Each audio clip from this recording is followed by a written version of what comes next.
नमस्कार, उत्तराखंड समाचार में आपका स्वागत है। मैं प्रियम शंकर झा। सबसे पहले मुख्य समाचार। भाजपा सेवा ही संगठन कार्यक्रम के जरिए प्रदेश इकाइयों ने प्रधानमंत्री के सामने रखा लॉकडाउन के दौरान किए गए कामों का लेखा जोखा। प्रधानमंत्री ने की कार्यकर्ताओं की सराहना, कहा कार्यकर्ताओं के लिए राष्ट्र की सेवा करना सबसे पहला धर्म।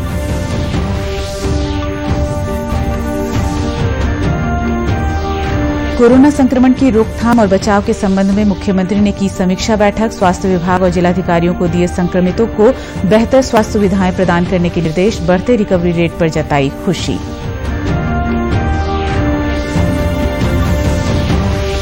पर्यटन मंत्री सतपाल महाराज ने हरिद्वार में की महाकुंभ मेले से जुड़े निर्माण कार्यों की समीक्षा। कहा लॉकडाउन में रुके निर्माण कार्यों ने फिर पकड़ी रफ्तार। अधिकारियों को दिए समय पर काम पूरा करने के निर्देश।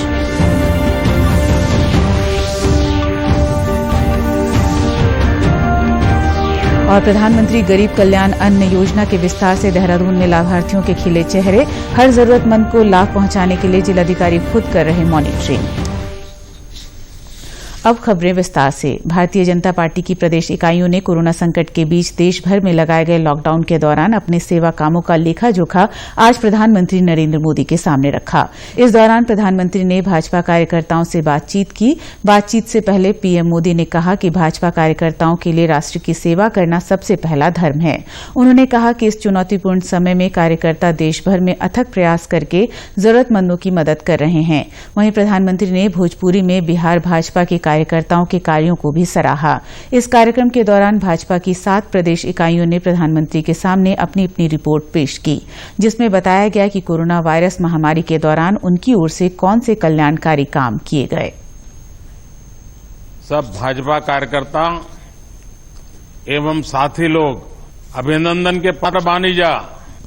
काफी लोग कहते रहे कि पूर्वी भारत में बहुत गरीबी बा, वही जा कोरोना ज्यादा फैली, लेकिन रहुआ लोगिन सब कोई के गलत साबित कर देगी। लेकिन मैं देख रहा हूं कि खास करके उत्तर प्रदेश, बिहार जैसे राज्यों को चुनौती बहुत है और आप लोगों ने बीड़ा उठाया है। जो हमारे श्रमिक भाई बहन वापस आए हैं, उनका कल्याण करने में कोई कमी नहीं रखेंगे। प्रधानमंत्री नरेंद्र मोदी ने अंतर्राष्ट्रीय बौद्ध संघ द्वारा आयोजित धर्म चक्र दिवस समारोह को संबोधित किया। अपने संबोधन में प्रधानमंत्री नरेंद्र मोदी ने कहा कि आज जब विश्व असाधारण चुनौतियों से निपट रहा है तो इनका स्थायी समाधान भगवान बुद्ध के आदर्शों से मिल सकता है। ये पूर्व में भी प्रासंगिक थे, ये वर्तमान में भी प्रासंगिक हैं और भविष्य में भी प्रासंगिक रहेंगे। प्रधानमंत्री ने कहा कि भगवान बुद्ध का अष्टांग मार्ग समाज और राष्ट्रों की कुशल क्षेम को दर्शाता है। उन्होंने कहा कि यह करुणा और दया की महत्ता को उजागर करता है। भगवान बुद्ध के उपदेश, विचार और कार्य दोनों में सरलता की सीख देते हैं। लॉर्ड बुद्धा's टीचिंग ऑफ अप्प दीपो भवः, अप्प दीपो भवः, be your own guiding light is a wonderful management lesson. Friends, today the world fights extraordinary challenges. To these challenges, lasting solutions can come from the ideals of Lord Buddha. In the past, they are relevant in the present, and they will remain relevant. मुख्यमंत्री त्रिवेंद्र सिंह रावत ने कोविड-19 के संक्रमण की रोकथाम और बचाव के संबंध में स्वास्थ्य विभाग और जिलाधिकारियों के साथ समीक्षा बैठक की। ये बैठक सचिवालय परिसर में वीडियो कॉन्फ्रेंसिंग के माध्यम से की गई। मुख्यमंत्री ने प्रदेश में कोरोना का रिकवरी रेट 82% से ऊपर पहुंचने और आईसीयू, वेंटिलेटर, टेस्टिंग मशीन और लैब जैसी सुविधाओं में वृद्धि होने पर खुशी जताई। बैठक में अधिकारियों के जरिए जानकारी साझा की गई कि सभी जिलों में प्रत्येक व्यक्ति पर बराबर निगरानी रखी जा रही है। साथ ही फेक न्यूज फैलाने वालों पर भी कड़ी कार्रवाई की जा रही है। मुख्यमंत्री ने जिलाधिकारियों को कोरोना पॉजिटिव मरीजों को बेहतर स्वास्थ्य सुविधा प्रदान करने के साथ ही कॉन्टैक्ट ट्रेसिंग करने और क्वारंटीन सेंटर की उचित देखभाल करने के कड़े निर्देश दिए। उन्होंने कहा कि कोरोना को पूर्ण रूप से हराने के लिए इसके बचाव से जुड़ी महत्वपूर्ण चीजों को आगे भी बरकरार रखना है। मुख्यमंत्री ने मास्क पहनने, शारीरिक दूरी बनाए रखने, हाथों को समय समय पर धोने और उन्हें सैनिटाइज करने पर जोर दिया। केंद्र सरकार ने कोविड महामारी के कारण मेडिकल और इंजीनियरिंग की राष्ट्रीय पात्रता सह प्रवेश परीक्षा नीट और संयुक्त प्रवेश परीक्षा जेईई स्थगित कर दी है।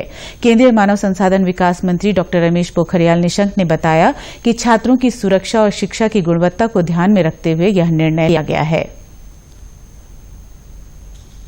जैसे कि एनटीए को हमने आग्रह किया था कि विषम परिस्थितियों को देखते हुए सुरक्षा और उत्कृष्टता शिक्षा इन दोनों का समन्वय करते हुए वर्तमान परिस्थितियों में कुछ नया निर्णय लिया और उन्होंने निर्णय लिया है कि इन दोनों परीक्षाओं को फिलहाल स्थगित कर दिया गया है।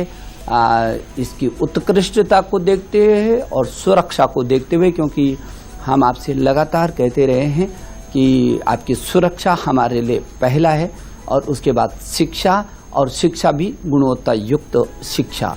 और इसलिए ये जेईई मेन परीक्षा 1 सितंबर से और 6 सितंबर के बीच की जाएगी, जबकि नीट की परीक्षा को 13 सितंबर को सुनिश्चित किया गया है। और आपको ये भी जिज्ञासा होगी कि जेईई एडवांस को कब होना है, तो 27 सितंबर 2020 को उसकी भी परीक्षा की तिथियों को निश्चित किया गया है। आपको बता दें कि अब जेईई मेन परीक्षा 1 सितंबर से 6 सितंबर के बीच की जाएगी, जबकि नीट की परीक्षा को 13 सितंबर को सुनिश्चित किया गया है। 27 सितंबर 2020 को जेईई एडवांस की परीक्षा की तिथि निश्चित की गई है। राज्य के पर्यटन एवं सिंचाई मंत्री सतपाल महाराज ने हरिद्वार में 2021 में आयोजित होने वाले महाकुंभ मेले से जुड़े निर्माण कार्य को लेकर आज समीक्षा बैठक की। साथ ही उन्होंने सभी निर्माण कार्यों को समय से पूरा करने के संबंधित अधिकारियों को निर्देश भी दिए। इस दौरान सतपाल महाराज ने बताया कि लॉकडाउन के कारण कुंभ से जुड़े जिन कार्यों को रोका गया था, अब उन्हें शुरू कर दिया गया है, लेकिन निर्माण सामग्री की कमी और प्रवासी मजदूरों के वापस जाने से कार्य में जो विलंब हुआ है, उसकी भरपाई करने के लिए अब कार्य में तेजी लाई जा रही है। ये कुंभ मेला 2021 के अंतर्गत जो प्रस्तावित योजनाएं हैं उनकी समीक्षा बैठक है। इसमें हम सब कामों की समीक्षा ले रहे हैं ताकि टाइम पे काम हो पाए। कोरोना से बहुत से काम हमारे अटक गए हैं और बड़ी धीमी गति से चल रहे हैं।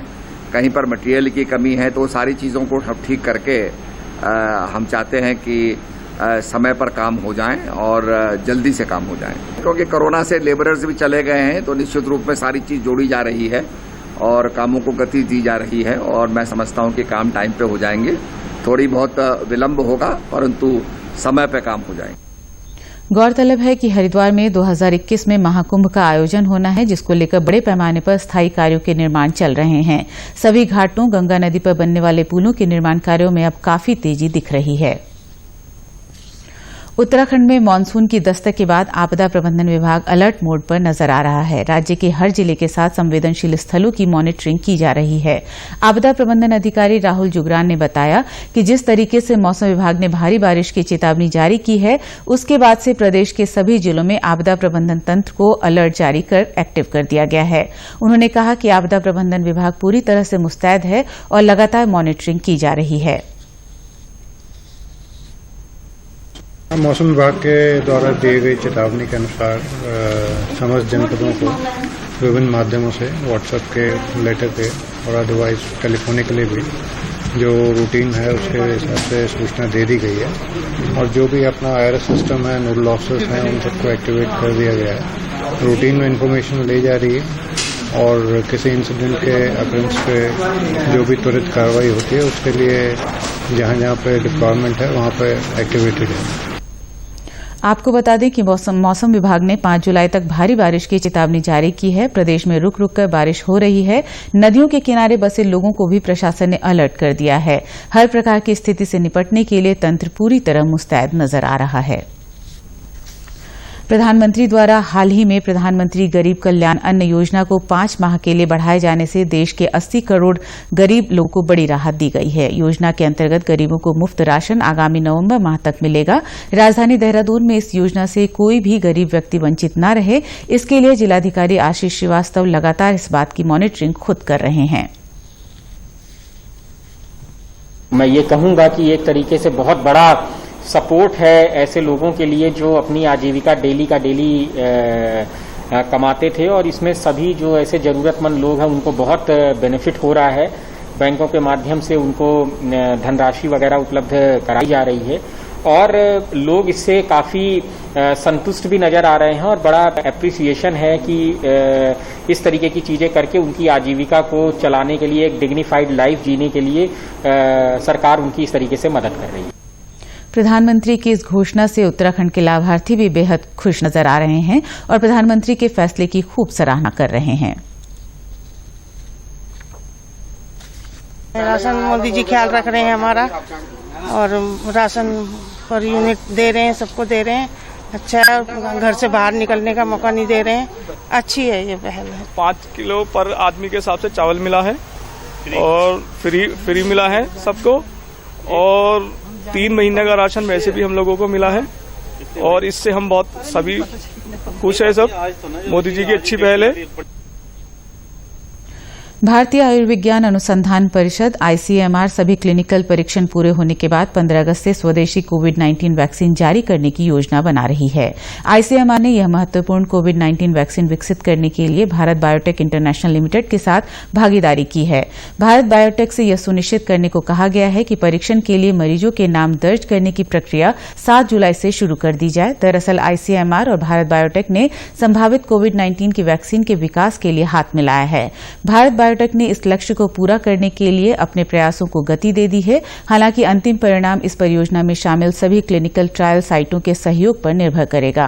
कोविड-19 से निपटने के लिए भारत द्वारा विकसित किया जाने वाला यह पहला स्वदेशी टीका है और सरकार की शीर्ष प्राथमिकता में शामिल है।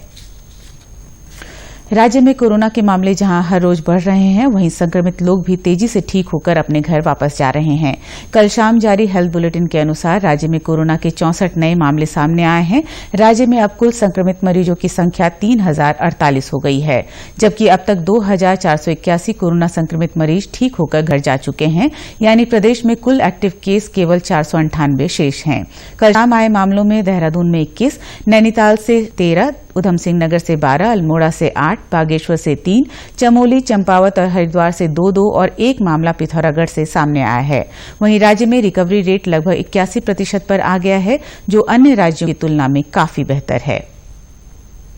उत्तराखंड के समाचारों में बस इतना ही। चलते चलते मुख्य समाचार एक बार फिर।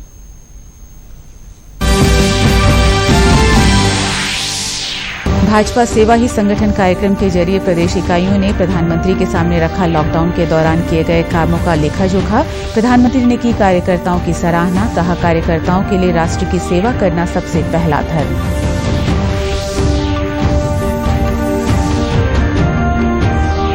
कोरोना संक्रमण की रोकथाम और बचाव के संबंध में मुख्यमंत्री ने की समीक्षा बैठक। स्वास्थ्य विभाग और जिलाधिकारियों को दिए संक्रमितों को बेहतर स्वास्थ्य सुविधाएं प्रदान करने के निर्देश। बढ़ते रिकवरी रेट पर जताई खुशी।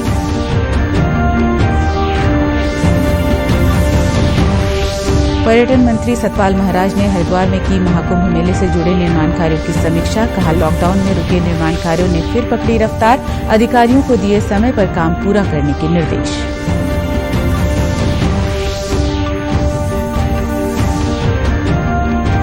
और प्रधानमंत्री गरीब कल्याण अन्न योजना के विस्तार से देहरादून में लाभार्थियों के खिले चेहरे। हर जरूरतमंद को लाभ पहुंचाने के लिए जिलाधिकारी खुद कर रहे मॉनिटरिंग। उत्तराखंड की खबरों के लिए आप हमसे सोशल मीडिया पर भी जुड़ सकते हैं। हमारा ट्विटर हैंडल है DDNews_देहरादून। हमारा फेसबुक पेज है DD न्यूज उत्तराखंड और हमारा YouTube channel DD news Uttarakhand को भी सब्सक्राइब करें। नमस्कार।